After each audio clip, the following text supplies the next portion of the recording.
जब तक योगी मोदी है तब तक मैं वोट नहीं, क्योंकि बार बार पेपर लीक होता है, ये पेपर ना लीक हो और जीतने के बाद जनता के बीच में बने रहे, ये ना हो कि 5 साल गायब हो।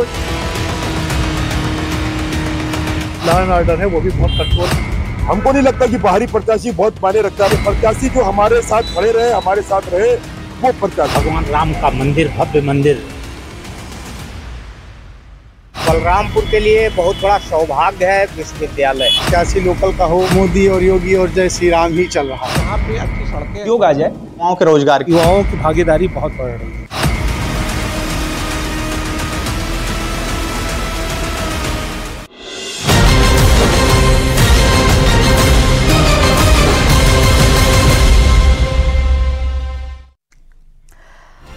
नमस्कार, बहुत स्वागत है आप सभी का। आपके साथ मैं हूं नलिनी पांडे और आप देख रहे हैं हमारा खास कार्यक्रम गेम्स ऑफ गद्दी, जिसमें आज हम शावसी सीट की बात करेंगे। आज हम शावसी सीट का सियासी समीकरण आपको समझाएंगे। विकास और मुद्दों पर चर्चा की जा रही है। यहाँ पर कैंडिडेट्स का लिटमस टेस्ट भी होगा और हर उस पहली को भी परखेंगे जिसमें 2024 के नतीजों की झलक छिपी हुई है। और श्रावस्ती के मौजूदा सांसद की अगर बात करें तो फिलहाल 2019 के समीकरण बीजेपी के खिलाफ गए थे।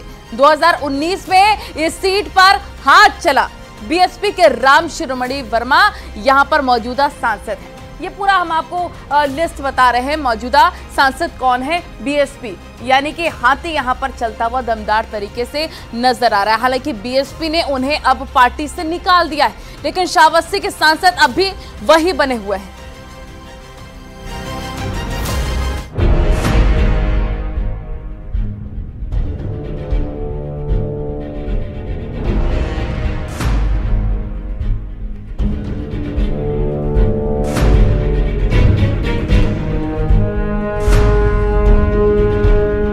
कभी कोसला साम्राज्य की राजधानी रहा श्रावस्ती इतिहास में एक अलग अहमियत रखता है।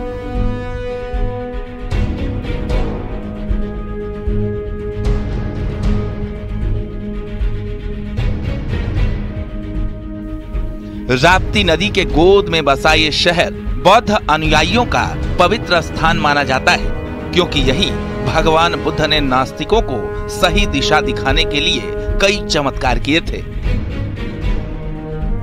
इन चमत्कारों में बुद्ध ने अपने कई रूपों के दर्शन कराए थे। कहा जाता है कि इस स्थान पर 27 सालों तक भगवान बुद्ध रहे थे और आज ये जगह बौद्ध सर्किट से कनेक्ट करती है।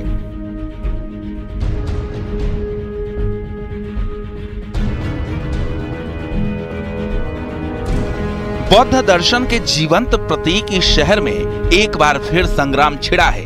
वो सियासी संग्राम जिसने शहर का पारा हाई कर दिया, क्योंकि कभी इसी इलाके को कर्म भूमि बनाकर अटल बिहारी वाजपेयी संसद पहुंचे थे। पौराणिक मान्यताओं के अनुसार प्रभु श्री राम के पुत्र लव के राज्य की राजधानी श्रावस्ती, बौद्ध साहित्य के अनुसार महात्मा बुद्ध की तपस्थली श्रावस्ती, जैन साहित्य के अनुसार तीसरे और 8वें तीर्थंकरों की जन्मस्थली श्रावस्ती, लोकसभा क्षेत्र श्रावस्ती अपने आध्यात्मिक, भौगोलिक, सांस्कृतिक और राजनैतिक महत्ता को समेटे हुए है। श्रावस्ती के दोनों ही जिले बलरामपुर और श्रावस्ती आकांक्षी जनपदों में शामिल हैं। अब तमाम हलचलों के बीच चुनावी समीकरण किस करवट बैठता है, यह देखना दिलचस्प होगा। बुद्ध की तपोस्थली पर सियासी द्वंद्व जोर पकड़ रहा है। पल पल समीकरण बन बिगड़ रहे हैं। माहौल इसलिए भी गर्म है क्योंकि बीएसपी ने अपने मौजूदा सांसद राम शिरोमणि वर्मा को पार्टी से निकाल दिया है। लिहाजा 2024 में क्या होगा कोई नहीं जानता। हालांकि इतिहास में झांक कर देखें तो नए परिसीमन में 2009 में इस सीट का गठन हुआ। 2009 में पहली बार चुनाव हुए तो कांग्रेस के विनय कुमार पांडे जीते। 2014 में दद्दन मिश्रा ने कमल खिलाया और पिछली बार यानी 2019 में यहां राम शिरोमणि वर्मा ने हाथी की सवारी की। फिलहाल ये सीट बीएसपी के कब्जे में है और 2024 का मुकाबला बेहद दिलचस्प होने वाला है, क्योंकि बीजेपी ने पीएम मोदी के पूर्व प्रधान सचिव नृपेंद्र मिश्र के बेटे साकेत मिश्रा को मैदान में उतारा है।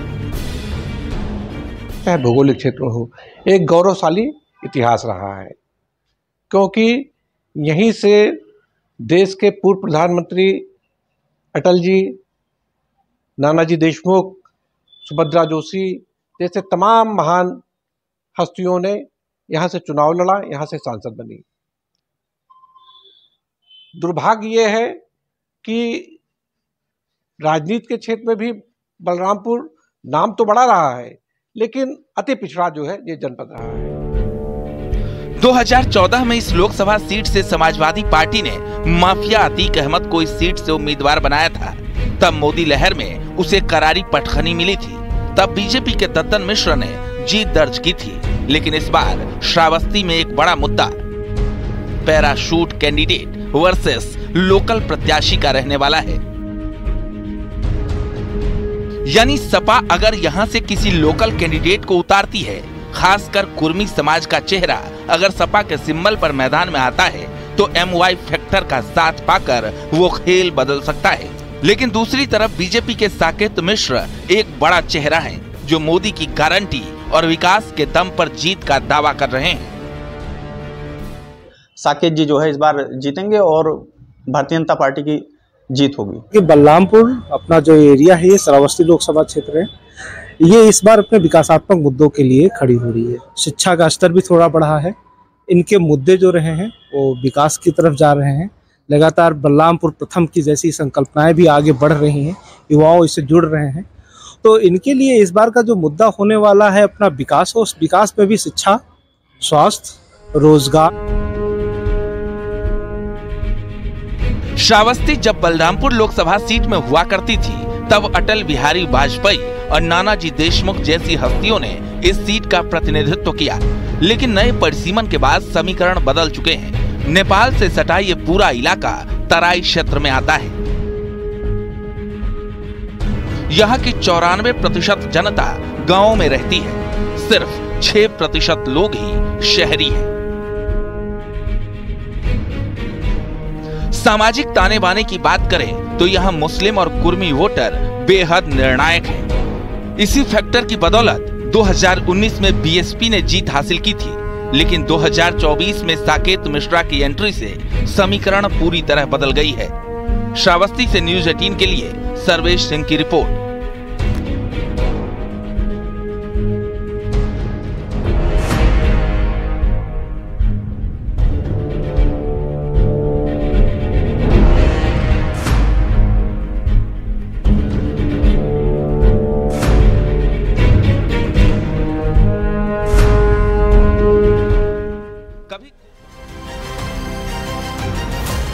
और अब सवाल उठता है कि अगर चुनाव से ठीक पहले बीएसपी में इतना बड़ा उलटफेर हुआ तो 2024 में क्या होगा।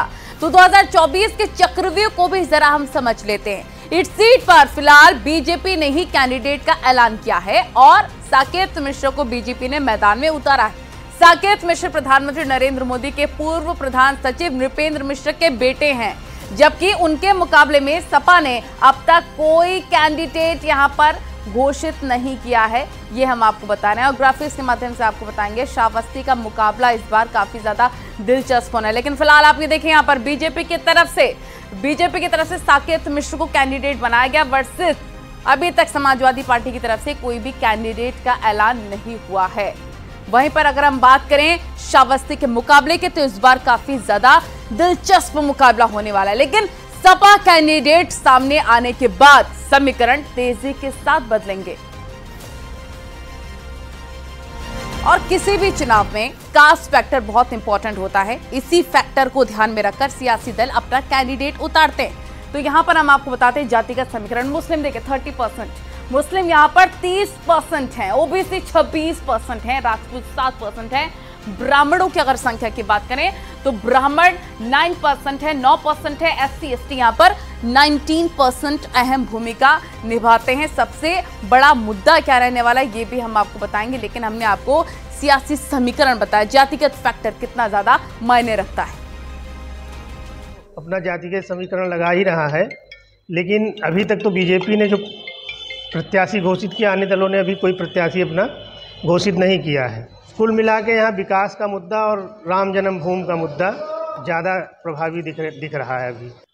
यहाँ पे वो चाहे स्थानीय सांसद बने हो चाहे बाहरी सांसद बने हो, उन्होंने यहाँ की जनता के लिए अगर सही मायने में पूछा जाए तो जो अपेक्षाएं थी, जो उम्मीदें थी, उस पर वो खड़े नहीं उतर सके। 2014 के बाद बलरामपुर जिला जो है वो तेजी से जो है अग्रसर हुआ और आज स्थिति ये है कि यहाँ पे अच्छी सड़कें हैं, ट्रेनों का भी आवागमन अच्छा है।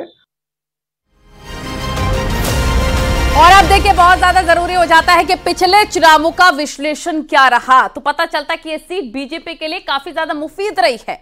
और यहां पर देखिए, बीजेपी अगर बात करें 2014 का वोट परसेंट कितना रहा है, बीजेपी के दद्दन मिश्रा को 34.7% वोट मिले, जबकि टक्कर में रही समाजवादी पार्टी 26% के करीब यहां पर वोट मिले। वहीं पर अगर बीएसपी की बात करते हैं, बीएसपी को 19.55 वोट यहां पर मिलते नजर आए, इसी में वो समझ गए। कांग्रेस का तो बुरा हाल यहां पर नजर आया है, कांग्रेस का तो हाल ही मत पूछिए, महज 2% वोट उसके खाते में गए। लेकिन महज 5 साल बाद खेल कैसे बदला, कैसे 2014 में तीसरे नंबर पर रहने वाली बीएसपी 2019 से पहले नंबर पर आ गई, वो भी आपको दिखाते हैं। अब चलिए ग्राफिक्स पर जल्दी से एक नजर डालते हैं और 2019 के नतीजे आपको दिखाते हैं। यहां पर एक नजर डालिए, जब एसपी प्लस बीएसपी साथ थे तो ये आपको नतीजे दिखा रहे हैं। 2019 के बीएसपी ग्राम शिरोमणि वर्मा वोट कितना रहा है, 4,41,000 यहां पर वोट शेयर रहा है। वहीं दद्दन मिश्रा बीजेपी को वोट कितना रहा है, 4,36,000 वोट यहां पर रहा है। कांग्रेस धीरेन्द्र सिंह 58,000, यहां पर 58,000 वोट, वहां पर 58,000 और 42 यहां पर वोट उनको मिलते हुए नजर आ रहे हैं। ये हम आपको 19 का आंकड़ा बता रहे हैं, एक रिपोर्ट इसी पर आपको दिखाते हैं।